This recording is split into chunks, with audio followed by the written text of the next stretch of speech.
Alors vers la fin de la guerre, les bombardements ont été de plus en plus nombreux.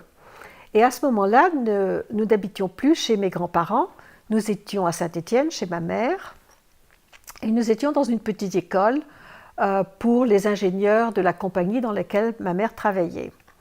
Et au fond de la cour de récréation, il y avait des fossés qui avaient été creusés, recouverts de planches et de terre, et qui servaient d'abri. Donc, dès qu'il y avait des bombardements, tout le monde se cachait et partait dans les abris. Alors, vers la fin de la guerre, un jour, nous étions dans cette petite école, et à 11 heures du matin, l'alerte a sonné, ce qui était tout à fait inhabituel, parce que généralement, c'était le soir et la nuit.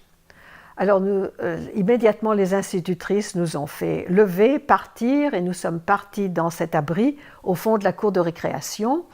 Et là, on a attendu la fin de l'alerte dans le noir, avec seulement des petits filets de lumière qui passaient à travers les planches. Et tout d'un coup, je me suis souvenu que ce jour-là, ma mère devait partir voir mon frère. Et le soir, nous devions aller coucher chez une amie de ma mère parce que mon frère était malade, il était dans les Alpes, il avait eu une opération et ma mère voulait aller le voir au moment de l'opération. Et quelqu'un est venu dans l'abri en disant « c'est la gare de Saint-Étienne qui est visée.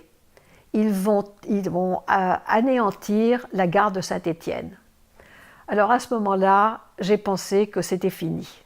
Je n'avais plus de famille, parce que je savais que ma mère devait prendre le train pour partir, et je savais que je ne reverrais jamais ma mère. Le reste de la journée a été une agonie. Je l'ai dit à mes institutrices, qui ont essayé de me rassurer, et qui m'ont dit « mais ta maman était probablement déjà partie au moment de la... à quelle heure est-ce qu'était ton train, son train? Est-ce que tu es bien sûre qu'elle devait y aller aujourd'hui? C'était pas demain. » Peut-être qu'elle a décidé de ne pas partir à la dernière minute, elle a peut-être pensé que ça pouvait attendre. On a essayé de me rassurer, mais je n'étais pas rassurée du tout.